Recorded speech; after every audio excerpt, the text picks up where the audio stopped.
Y habló Dios todas estas palabras diciendo: Yo soy Jehová tu Dios, que te saqué de la tierra de Egipto, de casa de servidumbre. No tendrás dioses ajenos delante de mí. Una de las cosas que hemos aprendido a lo largo de esta serie de sermones es que el único ser que es totalmente independiente, el único ser que no depende de nada ni de nadie para su existencia y felicidad, es Dios. Él es la causa primera de todas las cosas, pero Él a su vez no fue causado por nada ni por nadie. Dios es Dios porque Él es totalmente independiente. Y es el único Dios porque ningún ser vivo posee las características que Él posee y que hace posible esa independencia.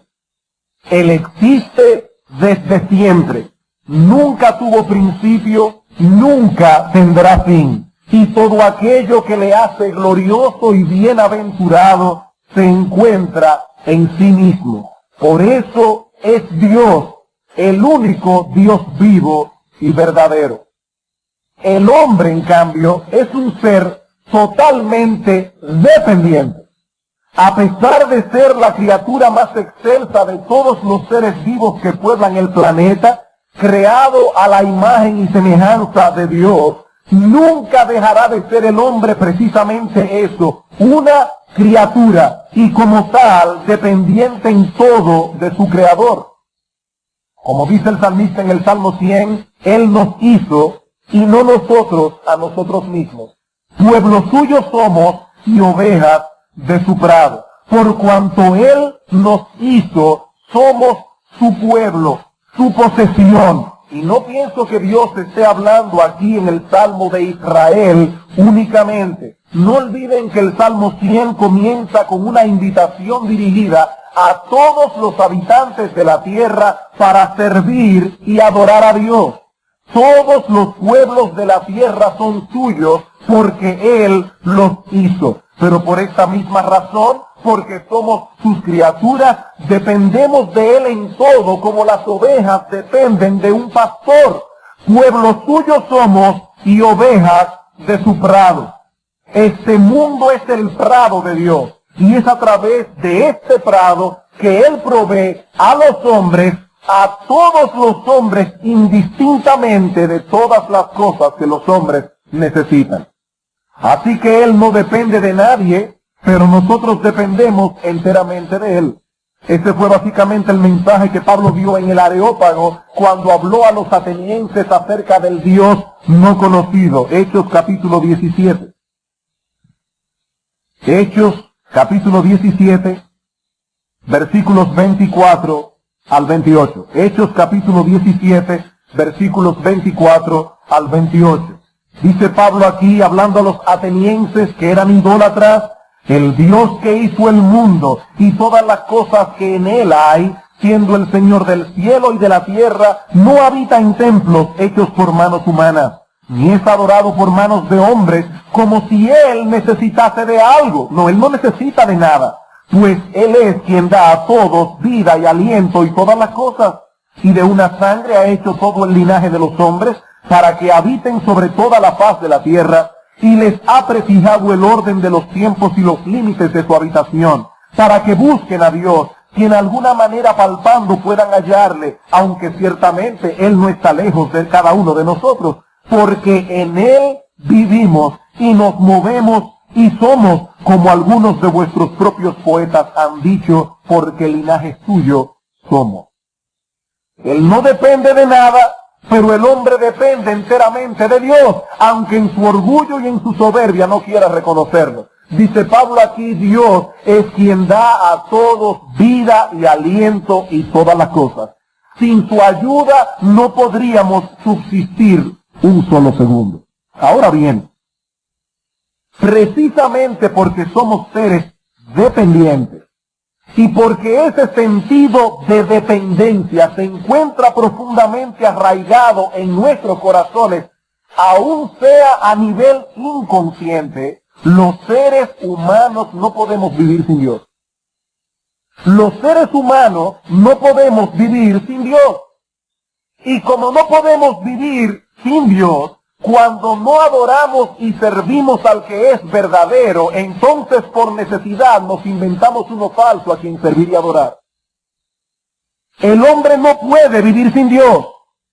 Por tanto, cuando no sirve y adora al Dios verdadero, por necesidad se inventa uno falso al que poder servir y adorar. Eso es lo que Pablo nos explica en Romanos capítulo 1, versículo 18 en adelante. Dice el apóstol Pablo: la ira de Dios se revela desde el cielo contra toda impiedad e injusticia de los hombres que detienen con injusticia la verdad. Porque lo que de Dios se conoce les es manifiesto, pues Dios se lo manifestó. Porque las cosas invisibles de Él, su eterno poder, su deidad, se hacen claramente visibles desde la creación del mundo, siendo entendidas por medio de las cosas hechas. De modo que los hombres no tienen excusa, pues habiendo conocido a Dios, no le glorificaron como a Dios, ni le dieron gracias. Los hombres desecharon el testimonio que Dios ha dado de sí mismo a través de la creación. Y en vez de glorificar a Dios, y en vez de ser agradecidos con Él por todos los dones inmerecidos que recibimos de su mano, ¿qué ha hecho el hombre?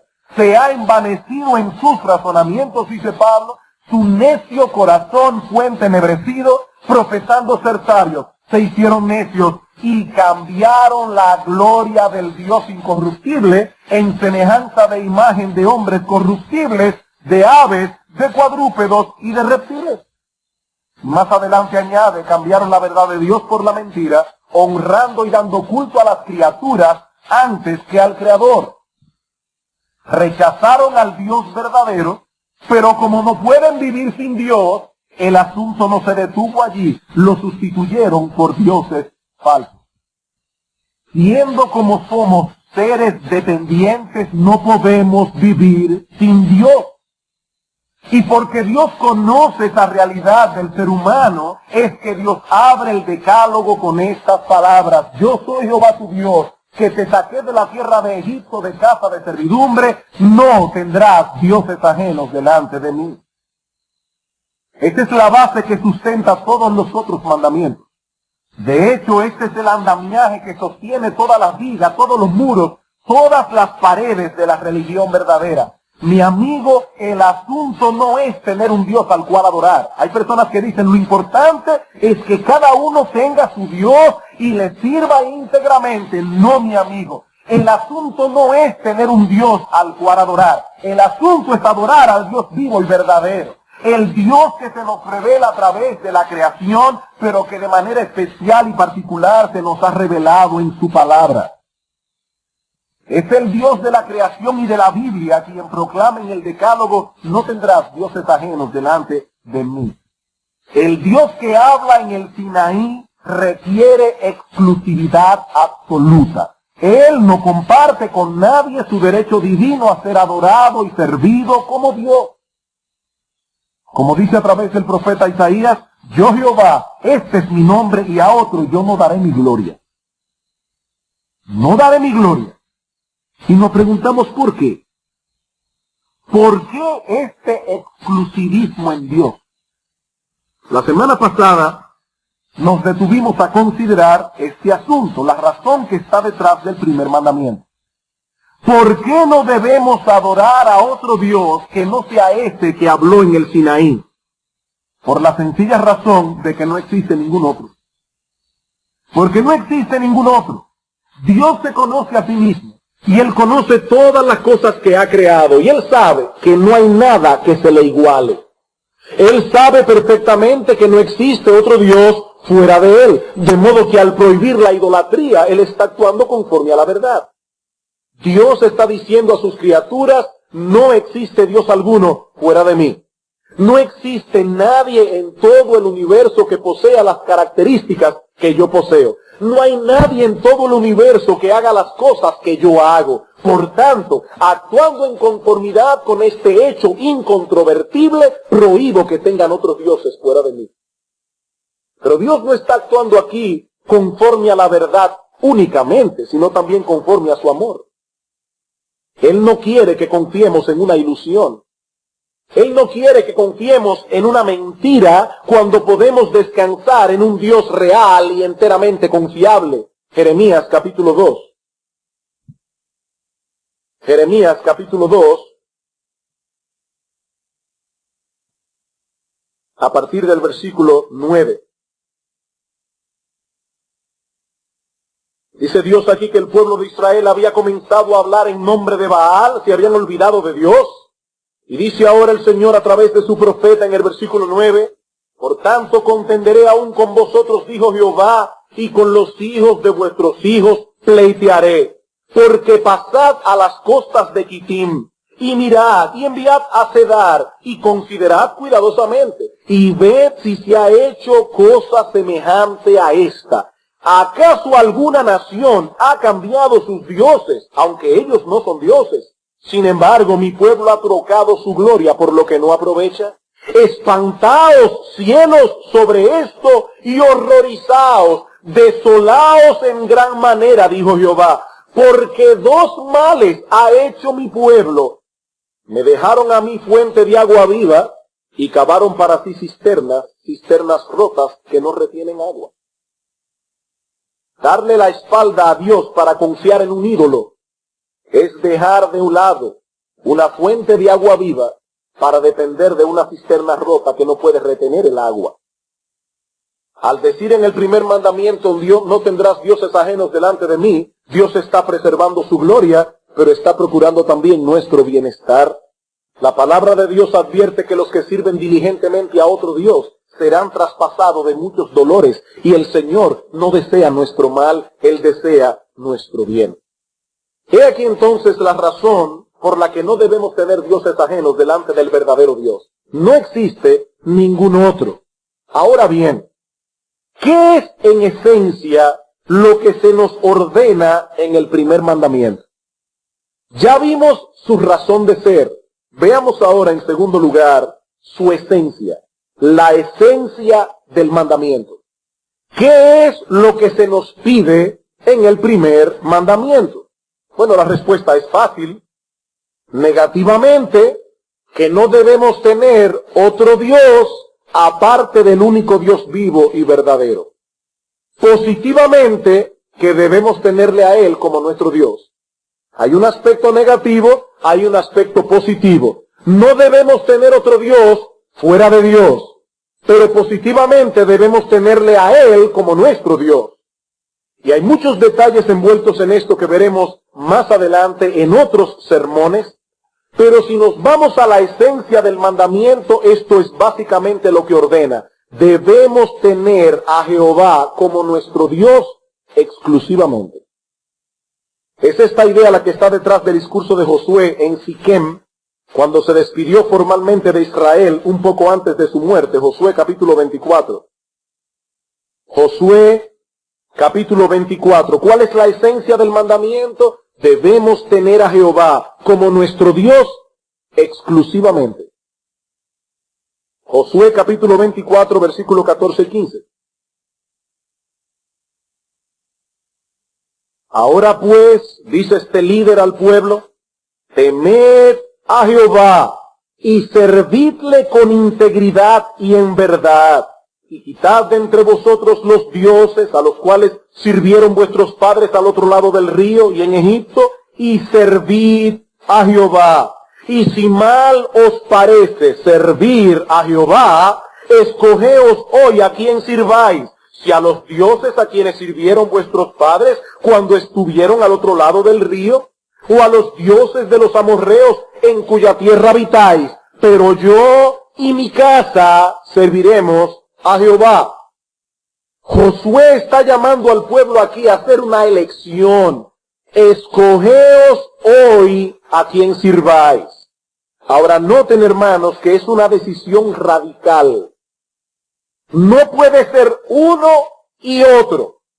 Ni siquiera podemos tener un arreglo y decir, bueno, Dios, te vamos a dar a ti la mejor parte. No, es uno u otro. Es todo con Dios o nada con Él. Escoger a Dios por Dios es desechar todos los otros dioses. En palabras de Cristo en Mateo 6:24, ninguno puede servir a dos señores, porque aborrecerá al uno y amará al otro, o estimará al uno y menospreciará al otro. Dice Cristo radicalmente, no podéis servir a Dios y a las riquezas. No podéis. Literalmente, no podéis servir a Dios y a Mamón, el Dios de las riquezas. Si creo y confío en que Mamón, el Dios de las riquezas, una cuenta bancaria, sobre todo si es en dólares, puede darme una vida confortable y feliz, serviré a Mamón y lo amaré al punto de darle la espalda a Dios. Pero si en cambio creo y confío en que solo Dios es digno de ser amado y servido y confiado como Dios, me dedicaré a amarle y servirle a Él únicamente. Él y solo Él será el objeto de mi confianza y de mi deleite supremo. Ahora, noten algo importante aquí. Tanto en las palabras de Josué, en Josué 24, como en las del Señor, se conecta la idea de escoger a Dios con la de servirle y amarle. ¿Qué dice Josué? Versículo 14. Ahora pues, temed a Jehová, servidle con integridad, quitad de entre vosotros los dioses a los cuales sirvieron vuestros padres, y servid a Jehová. Y si mal os parece servir a Jehová, escogeos hoy a quien sirváis, si a los dioses a quienes sirvieron vuestros padres. Versículo al final, pero yo y mi casa serviremos a Jehová. 6 veces se menciona la palabra servicio en el texto de una u otra forma, en solo 2 versículos. Y lo mismo vemos en la palabra de Cristo. Ninguno puede servir a dos señores. No podéis servir a Dios y a las riquezas. Cuando hablamos de escoger a Dios como Dios, no nos referimos a un simple sentimiento religioso. Hay personas que dicen, no, mira, para mí lo más importante es Dios. Dios. Y a veces yo me pregunto, ¿cuál será el contenido que llena de significado esa palabra? Porque hasta el individuo merenguero que se para en una premiación a recibir un premio dice, doy gracias a Dios por el premio que me gané tocando merengue este año. Doy gracias a Dios. Pero hermanos, cuando aquí se habla de tener a Dios como Dios, no es un simple sentimiento religioso. Estamos hablando de una vida dedicada al servicio de Dios. Estamos hablando de reconocer que Él es el amo y nosotros los siervos. Que Él es el que manda y nosotros los que obedecemos. En otras palabras, significa reconocerle como soberano, como aquel que tiene autoridad absoluta sobre nuestras vidas, y esto de forma exclusiva. Deuteronomio capítulo 6.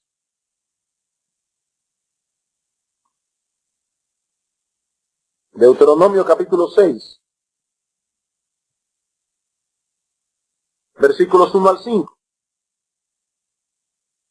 Estos pues son los mandamientos, estatutos y decretos que Jehová vuestro Dios mandó que os enseñase, para que los pongáis por obra en la tierra, la cual pasáis vosotros para tomarla, para que temas a Jehová tu Dios, guardando todos sus estatutos, sus mandamientos, los que yo te mando, tu hijo, tú, el hijo de tu hijo, todos los días de tu vida, para que tus días sean prolongados. Oye pues, oh Israel, y cuida de ponerlos por obra, para que te vaya bien en la tierra que fluye leche y miel, y os multipliquéis como te ha dicho Jehová, el Dios de tus padres, como decíamos la semana pasada. Cuando Dios dice algo que no es para hacernos la vida más miserable, es para hacernos bien.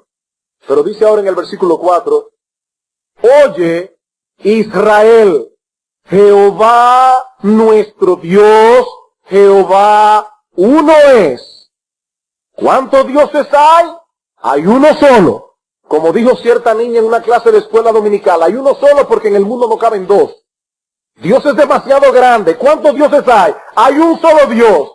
Por tanto, consecuentemente, amarás a Jehová tu Dios de todo tu corazón, de toda tu alma y con todas tus fuerzas. No hay lugar aquí para interferencia alguna. Todo tu corazón, toda tu alma, toda tu fuerza. Es como el amor de un esposo por su esposa, en el que no caben partes terceras. Cuando un hombre y una mujer entran en esa relación conyugal, están jurando fidelidad el uno al otro de por vida. De hecho, es interesante notar, hermanos, que cuando Dios dice, yo soy Jehová tu Dios, no tendrás dioses ajenos delante de mí. Esa frase delante de mí en hebreo significa literalmente delante de mi cara. No tendrás dioses ajenos delante de mi cara. Tener otro Dios aparte de Dios es como abrazar a una mujer delante de la esposa. Es como cometer adulterio delante de la esposa. No tendrás dioses ajenos delante de mi cara. No me ofendas, dice Dios de ese modo. No tendrás dioses ajenos delante de mí. En ese pacto nuestro con Dios no caben terceras partes. Eso es infidelidad. Él quiere de nosotros todo el corazón, toda el alma, todas nuestras fuerzas. No una parte, ni siquiera la mejor parte. El todo completo. Y eso mismo demanda el Señor Jesucristo en el Nuevo Testamento. Hermanos, si hay un argumento fuerte a favor de la deidad de Cristo es este. Cristo demanda en el Nuevo Testamento el mismo grado de fidelidad que Jehová Dios demanda en el Antiguo Testamento. En Mateo capítulo 10, versículo 37 dice el Señor, el que ama a padre o madre más que a mí no es digno de mí. El que ama a hijo o hija más que a mí no es digno de mí. Y si alguien se asombra con esta demanda, en Lucas 14, 26, el Señor añade a la lista nuestra propia vida. Él ha de reinar supremo en el corazón, por encima de todas las cosas, aún por encima de nuestra propia vida. No es que sea pecaminoso amar al padre o a la madre. No es que sea pecaminoso amar a los hijos o incluso amar la vida. No dice Pedro en primera de Pedro, si alguno quiere amar la vida, haga esto, haga aquello. Debemos amar la vida. La clave está en la frase más que a mí. Más que a mí. Todo aquello que amamos más que a Dios se ha convertido ipso facto en un ídolo. Y el mandamiento es, no tendrás dioses ajenos delante de mí. Ese fue el problema con que se enfrentó aquel joven rico que se acercó al Señor para preguntarle por la vida eterna. Mateo capítulo 19. Mateo capítulo 19, versículo 16.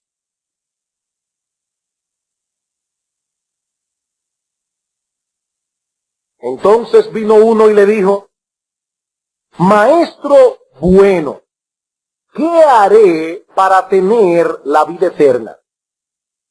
Hay dos problemas en este planteamiento del joven rico.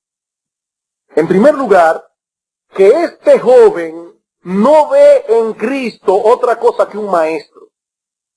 Un buen maestro, pero nada más que eso, un maestro. Maestro bueno, ¿qué haré para heredar la vida eterna? Y en segundo lugar, que él piensa obtener la vida eterna por esfuerzo propio. Señor, dime, ¿cuál es el bien que yo tengo que hacer para poder ganar el cielo? En otras palabras, este joven no tenía una correcta perspectiva de Cristo, ni tampoco tenía una correcta perspectiva de sí mismo. El Señor corrige ambos errores en una forma magistral. Versículo 17. Él le dijo, ¿por qué me llamas bueno? Ninguno hay bueno, sino uno, Dios. Mas si quieres entrar en la vida, guarda los mandamientos. El Señor le dice, joven, si solo soy un maestro, entonces no soy bueno. Porque bueno solo es Dios. Ahora, si aceptas que soy Dios, entonces puede llamarme bueno. Cristo está corrigiendo en la mente de este joven para que tenga una correcta perspectiva de quién era él. Pero en segundo lugar, estas mismas palabras sirven como telón de fondo para traer a la mente de este joven una correcta visión de sí mismo. ¿Deseas salvarte haciendo lo bueno? No, eso es imposible. Ninguno hay bueno sino uno, Dios. Solo hay uno bueno, Dios. Y para hacerle ver más claramente su error, el Señor lleva a este joven a darle un vistazo a su corazón. No a su vida externa, porque esa parecía que estaba en orden, sino a lo que había en el interior. ¿Quieres entrar en la vida? Guarda los mandamientos. Le dijo, ¿cuáles? Versículo 18. Jesús le dijo, por los 10 mandamientos, no matarás, no adulterarás, no hurtarás, no dirás falso testimonio, honra a tu padre y a tu madre, y amarás a tu prójimo como a ti mismo. El joven le dijo, bueno, si es eso, yo todo lo he guardado desde mi juventud. ¿Qué más me falta? Jesús le dijo, si quieres ser perfecto, anda, vende lo que tienes y dalo a los pobres, y tendrás tesoros en el cielo, y ven y sígueme. Oyendo el joven esta palabra se fue triste porque tenía muchas posesiones. Este joven creía haber guardado todos los mandamientos desde su juventud, pero estaba violando el primero y más importante de todos. No tendrás dioses ajenos delante de mí. Su corazón estaba dividido entre Dios y Mamón. Y Cristo dice, eso es inaceptable. Jesús le dijo, versículo 21, ¿quieres ser perfecto? Anda, vende lo que tienes, dalo a los pobres y tendrás tesoros en el cielo. Y ven y sígueme. En otras palabras, joven, quebranta ese ídolo que adoras en el corazón y sígueme exclusivamente a mí, y entonces serás perfecto. ¿Perfecto? ¿Perfecto en qué sentido? Para los hebreos, esta palabra no significa lo que significa para nosotros. Para nosotros alguien perfecto es una persona que no comete errores e impecable. Para los hebreos, lo perfecto era lo completo, lo íntegro, lo que no estaba dividido. Por ejemplo, se dice de Noé en Génesis capítulo 6, versículo 9, que era perfecto. Y lo mismo se dice de Job en Job capítulo 1, versículo 1. Ahora, no es que estos hombres no pecaban ni cometían errores. La idea es que tanto Noé como Job servían a Dios íntegramente. Ellos no tenían un corazón dividido, pero tristemente del joven rico no se podía decir lo mismo. En su corazón había un altar a Mamón, al Dios de las riquezas, y este joven no estaba dispuesto a destruir el altar. Ahora, no es que para seguir a Dios hay que repartir las riquezas. Esa no es la idea que Cristo quiere poner en el corazón de este joven, como tampoco quiso poner en su corazón que para tener la vida eterna había que guardar los mandamientos. Lo que el Señor quiso hacerle ver era que él no podía guardar los mandamientos. Job era muy rico, aun cuando se dice de él que era perfecto. Pero su confianza y su descanso no se lo daban las riquezas, sino el saber que tenía el favor y el cuidado de Dios. ¿Y cómo lo sabemos? Porque cuando lo perdió todo, se postró en tierra y adoró. ¿Cómo nosotros sabemos que este hombre rico en verdad no había puesto su corazón en las riquezas? Porque cuando Job lo perdió todo, se postró en tierra y adoró. La confianza de Job no estaba en sus muchas riquezas, sino en que Dios era su Dios. Job, capítulo 31.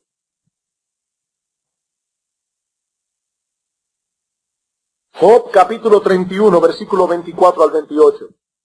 Noten cómo Job desvela en este texto su corazón. Dice él aquí mirando hacia atrás, aquella época de bonanza en la que él era un hombre rico.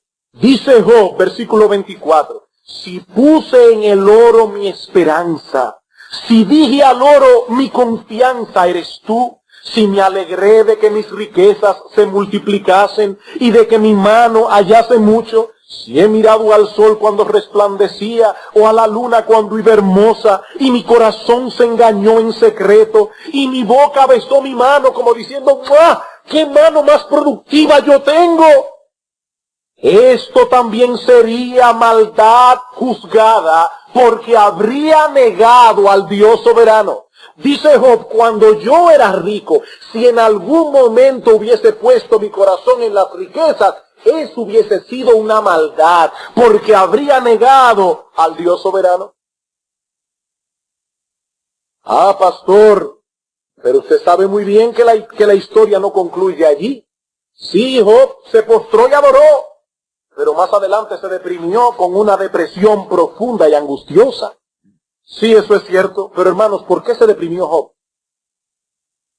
¿No fue porque perdió sus riquezas? No fue por eso. Él se postró en tierra y adoró cuando eso sucedió. ¿Por qué se deprimió Job? porque en su mente encontró cabida la idea de que Dios estaba contra él. Y como bien señala un comentarista, si Dios estaba contra él, su vida no solo perdía todo significado, sino que venía a ser una tragedia, la más espantosa de las tragedias. Perderlo todo no es nada, siempre y cuando no perdamos a Dios. Así piensa un hombre que no tiene el corazón dividido. Así debemos pensar nosotros si de veras queremos obedecer los 10 mandamientos, y el primero más que todo. Contemplando el asunto desde otra perspectiva, podemos decir que la esencia del primer mandamiento es que debemos encontrar en Dios nuestra plena satisfacción como seres humanos. ¿Qué significa obedecer el primer mandamiento? ¿Qué significa tener a Dios como nuestro Dios? Significa, simple y llanamente, estar plenamente satisfechos en Él. Veamos algunos textos, y al leerlos, por favor, hermanos, no olvidemos ni por un instante que fueron escritos por hombres que no habían sido aún glorificados, hombres sujetos a pasiones iguales que las nuestras. Salmo 4, versículos 6 al 7. ¿Qué significa tener a Dios como nuestro Dios? Significa estar plenamente satisfechos en Él. Salmo 4, versículos 6 al 7. Muchos son los que dicen, ¿quién nos mostrará el bien? Y el salmista responde, alza sobre nosotros, oh Jehová, la luz de tu rostro, porque eso es el bien. Tú diste alegría a mi corazón, mayor que la de ellos cuando abundaba su grano y su mosto. Ellos tenían almacenes llenos de grano y de mosto. Yo solo tenía a Dios y en mi corazón había más alegría. Salmo 16, versículo 1 al 2. Salmo 16, versículo 1 al 2. He aquí lo que significa obedecer el primer mandamiento. Guárdame, oh Dios, porque en ti he confiado. Oh alma mía, dijiste a Jehová, tú eres mi Señor. No hay para mí bien fuera de ti. No existe el bien, oh Dios, fuera de ti. Versículo 4. Se multiplicarán los dolores de aquellos que sirven diligentes a otro Dios. No ofreceré yo sus libaciones de sangre, ni en mis labios tomaré sus nombres. Jehová es la porción de mi herencia y de mi copa. Tú sustentas mi suerte, las cuerdas me cayeron en lugares deleitosos y es hermosa la heredad que me ha tocado. David está mirando aquí al tiempo cuando se dividió la tierra de Israel por suerte. Y se decidió por suerte, esta es la porción de la tribu tal, esta es la porción de la tribu tal. Y David, contemplando esto en su imaginación, dice, allí en aquel momento dijeron, y esta es la porción de David, Jehová su Dios. Y dice David, qué hermosa la heredad que me ha tocado. Versículo 11. Me mostrarás la senda de la vida, dice David. En tu presencia hay plenitud de gozo, delicias a tu diestra para siempre. Plenitud para siempre. Salmo 23, versículo 1, un texto por demás conocido. Jehová es mi pastor, nada me faltará. Literalmente en hebreo, Jehová es mi pastor, nada desearé. ¿Qué puedo desear si ya tengo a Dios como mi pastor? Salmo 33, versículo 20 al 22. Nuestra alma espera a Jehová, nuestra ayuda y nuestro escudo es Él. Por tanto, en Él se alegrará nuestro corazón, pues en su santo nombre hemos confiado. Sea tu misericordia, oh Jehová, sobre nosotros, según esperamos en ti. Salmo 63, versículos 1 al 3. Dios, Dios mío eres tú, de madrugada te buscaré. Mi alma tiene sed de ti, mi carne te anhela. En tierra seca y árida donde no hay aguas, para ver tu poder y tu gloria, así como te he mirado en el santuario, porque mejor es tu misericordia que la vida. Señor, tu misericordia es mejor que la vida misma. Salmo 73, versículo 25 al 28.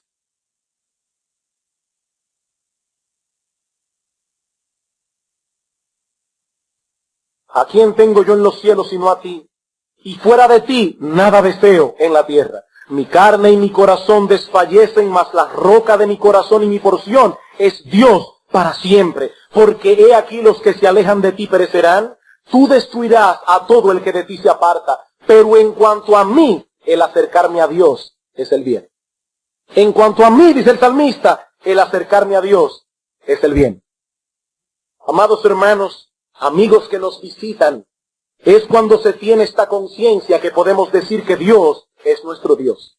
Tener a Dios por Dios es estar plenamente satisfechos en Él. El hombre que puede decir con integridad, en cuanto a mí, el acercarme a Dios es el bien, ese hombre conoce a Dios y lo ha escogido como su Dios. Y no debemos pasar por alto el contraste que hace el salmista entre su forma de pensar y la de muchos otros. El salmista está haciendo aquí una clara distinción entre él y muchas de las personas que los rodean. Es como si él estuviera diciendo, muchos creen que su felicidad depende de tener una buena posición social, una casa cómoda y bien decorada, una buena figura, dinero en el banco, tener lo que está de última, ser popular. Ahora, en cuanto a mí, yo no pienso así, ellos piensan así, pero en cuanto a mí, el acercarme a Dios es el bien. Su pensamiento no era modelado por el criterio de la mayoría. Él sabía perfectamente que muchos no compartían esta forma de pensar, aún dentro del pueblo de Dios, pero eso lo tenía sin cuidado, porque él había hecho una decisión. Él no tendría dioses ajenos delante del verdadero Dios. Esa es la esencia del primer mandamiento.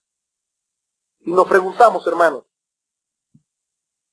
¿qué tenían estos hombres sujetos a pasiones iguales que la nuestra? No eran superhombres. Que seguramente tuvieron que luchar con las mismas inseguridades con que nosotros luchamos por el futuro y por todas las cosas. Que seguramente sintieron en incontables ocasiones las seducciones del mundo y que sin embargo pudieron vivir a la luz del primer mandamiento. ¿Qué tenían ellos? Hermanos, la respuesta es muy simple. Tenían fe. Eso era todo. Tenían fe. Ellos creyeron realmente lo que Dios dice en su palabra acerca de sí mismo y lo que Dios dice en su palabra acerca de todas las cosas. Y como ellos veían a Dios en una justa perspectiva y veían el mundo en una correcta perspectiva, no cometieron la estupidez de confiar en las cosas del mundo dejando de confiar en Dios.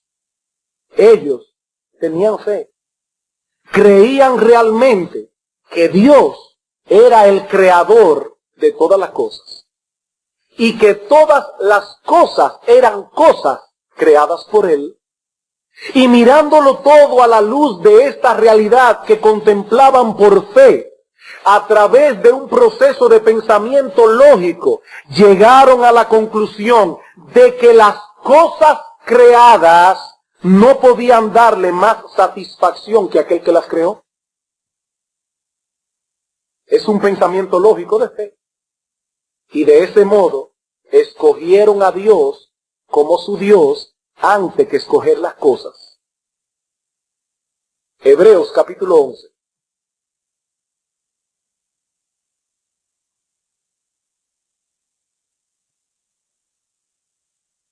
Versículo 24.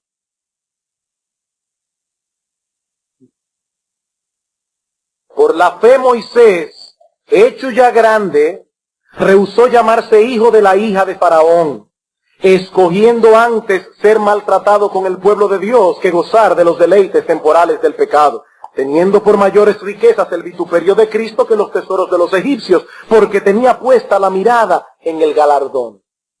Moisés tenía delante de sí un futuro promisorio en el palacio de Faraón.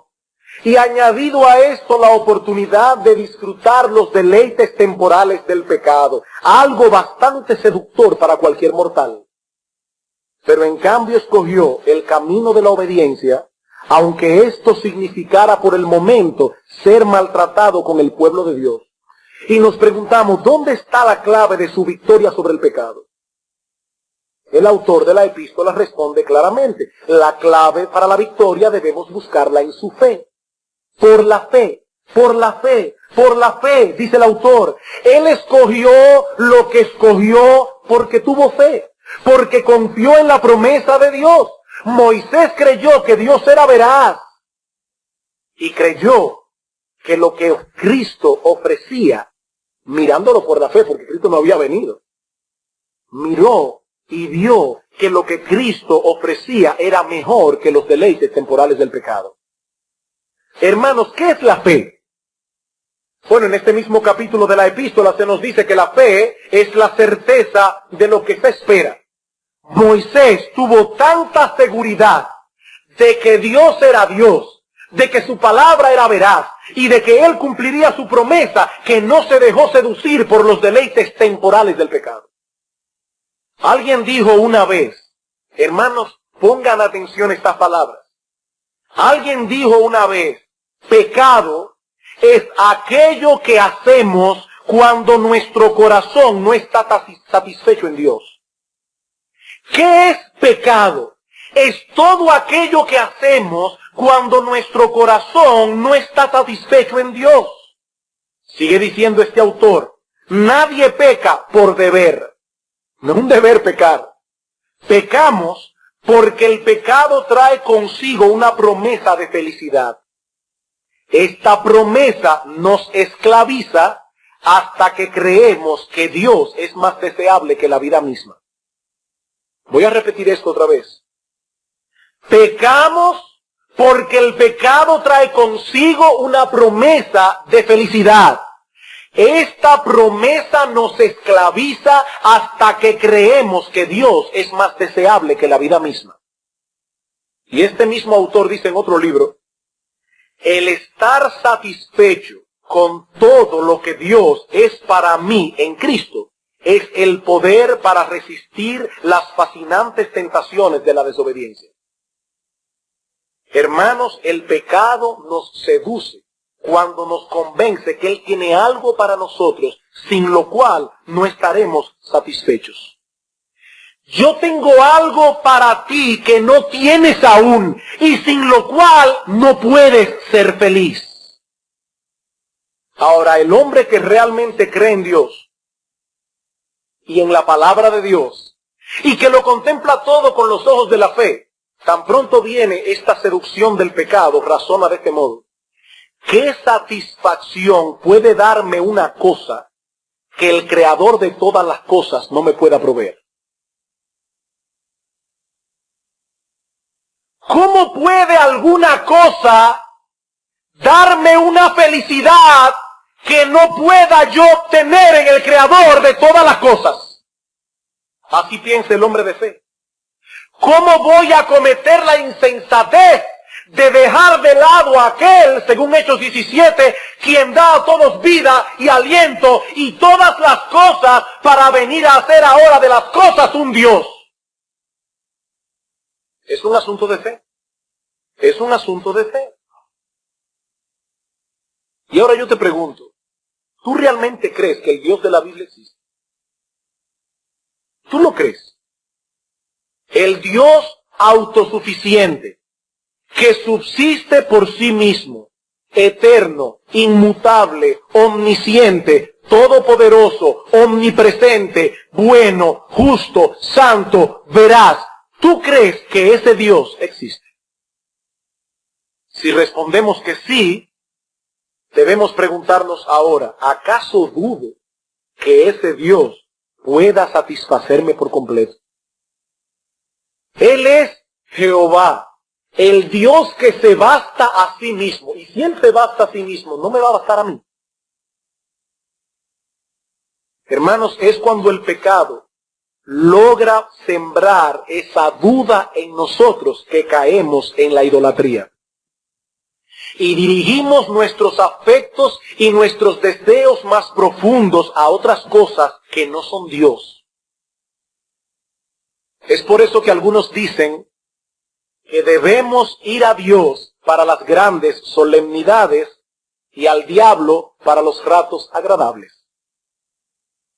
A Dios para las solemnidades, pero al diablo para los ratos agradables. Al lado de Dios, la santidad, pero no la alegría. La santidad, pero no la alegría. No, la alegría está del lado del diablo.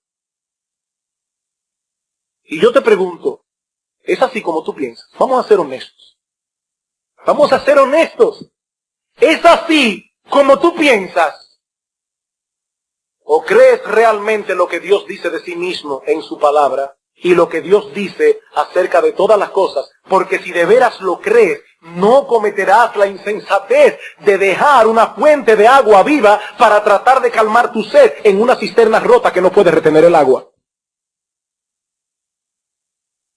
Y cuando te veas en la disyuntiva de tomar una decisión, y de un lado tengas el agradar a Dios, el servir a Dios, el hacer la voluntad de Dios, y del otro lado tengas el agradar a tu carne, y el agradar al mundo, y a tus deseos, y el tener el favor de los demás, y ser popular, etcétera, etcétera, con los ojos de la fe verás a Dios en toda su belleza y majestad, y verás al mundo en toda su pequeñez, y entonces harás una decisión correcta. Eso fue lo que llevó al apóstol Pablo a decir en Filipenses capítulo 3, versículos 7 y 8, cuantas cosas eran para mí ganancia, las he estimado como pérdida por amor de Cristo. Y cuando yo veo todo lo que yo tenía como una ganancia, hoy en Cristo, lo veo como una basura. Y la palabra literal que usa Pablo es estiércol. Dice Pablo, ahora que tengo una nueva luz, aquellas cosas que yo apreciaba, ahora las veo como estiércol. Hermanos, qué pequeñas se ven las cosas desde las alturas. Cuando uno va subiendo en un avión, no en un país como este, porque en el aeropuerto hay muchos edificios altos alrededor, pero cuando uno sale de una ciudad como Miami o Newark o Nueva York, y uno ve desde los carros esos edificios tan altos, mientras el avión se va elevando, uno comienza a ver la gente tan chiquita y los edificios tan pequeños. Hermanos, es desde arriba que vemos el mundo en su tamaño real. Y cuando lo vemos en su verdadero tamaño, hacemos uso de las cosas, pero no permitimos que atrapen nuestro corazón. Amado hermano, nunca olvides esto.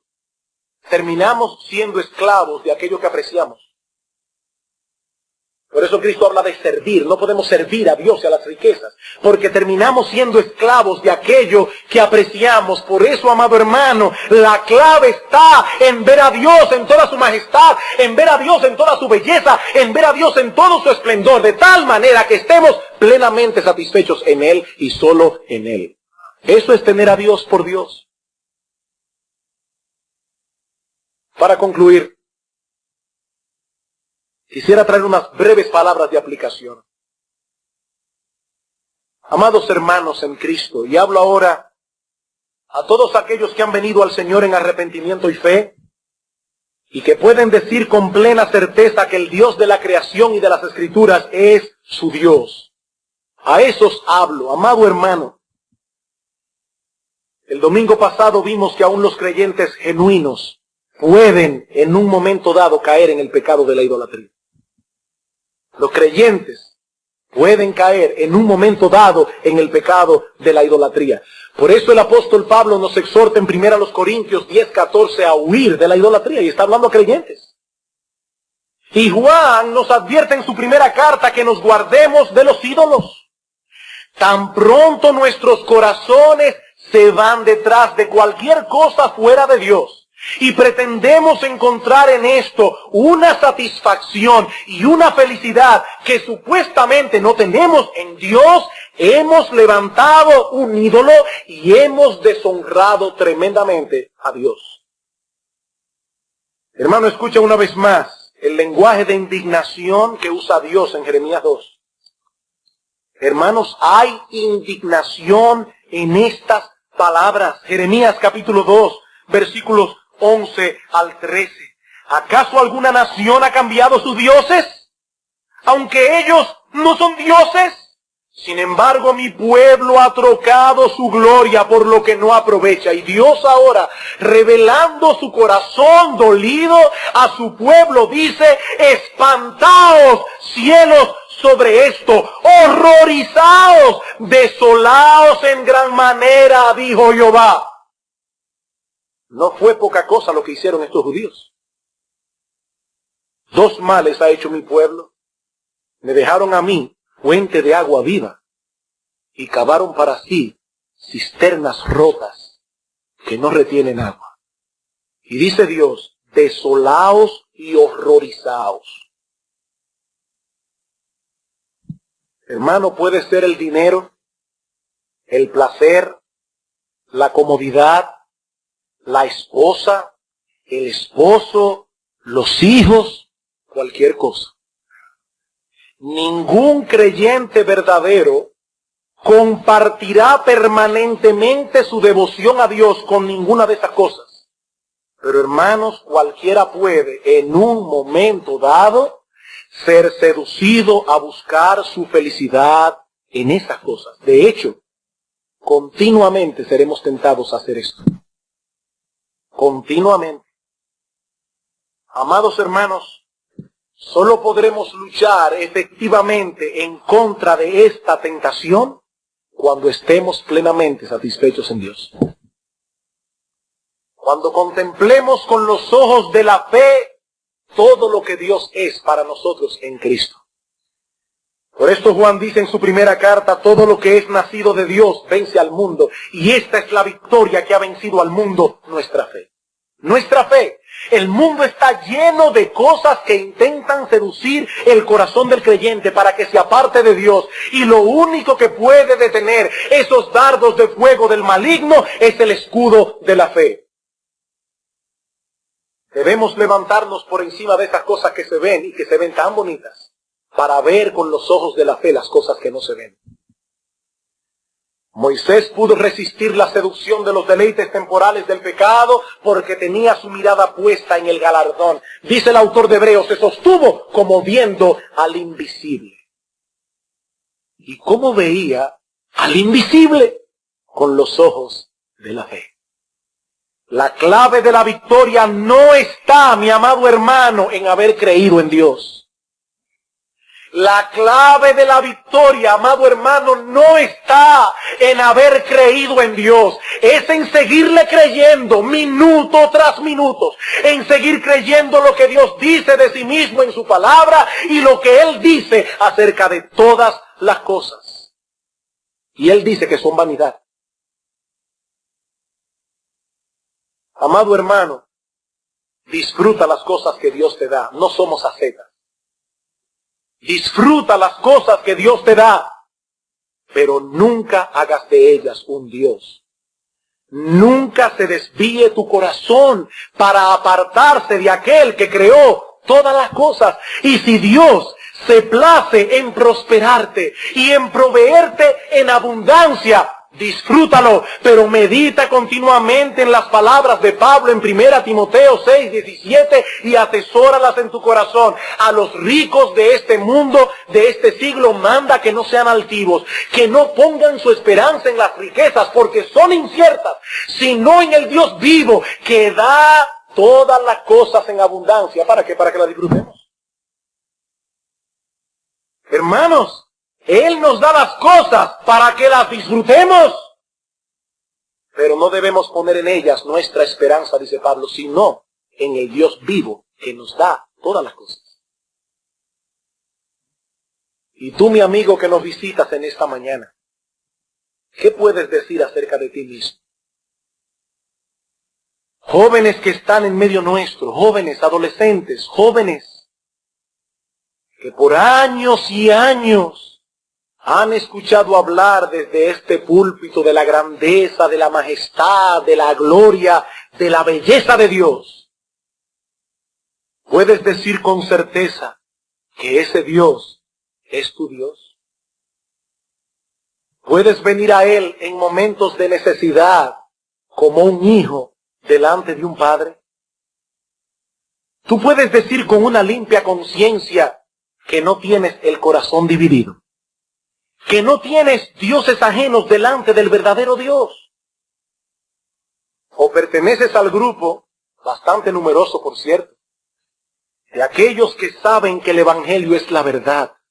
Y lo saben, pero tienen otros altares en su corazón que no desean derribar. Un altar al placer, a las diversiones, al mundo y su fascinación, a la popularidad, a ser aceptados por la mayoría, etcétera, etcétera. Mi amigo, adulto, hombre, mujer, joven, hay un Dios en los cielos que creó todas las cosas. Un Dios grande, soberano, eterno, inmutable, todopoderoso, omnisciente, omnipresente, santo, justo, bueno, veraz. Y ese Dios algún día será tu juez y te juzgará a la luz de esta misma ley que estamos estudiando aquí los domingos en la mañana, y te encontrará falto y te condenará porque es un Dios justo. Pero mi amigo, ese no tiene que ser tu fin. Ese no tiene que ser tu fin. Ese Dios hizo provisión a través de la encarnación, muerte y resurrección de su propio Hijo, Jesucristo, para venir a ser el Dios y Padre de todos aquellos que creen en Él para vida eterna. Oh, que Dios abra tus ojos. Oh, que Dios abra tus ojos para que veas los ídolos que adoras tal cual son, como cisternas rotas que no retienen agua, como una ilusión engañosa que te arrastrará a una vida miserable aquí y a una eterna insatisfacción si mueres sumergido en tu idolatría.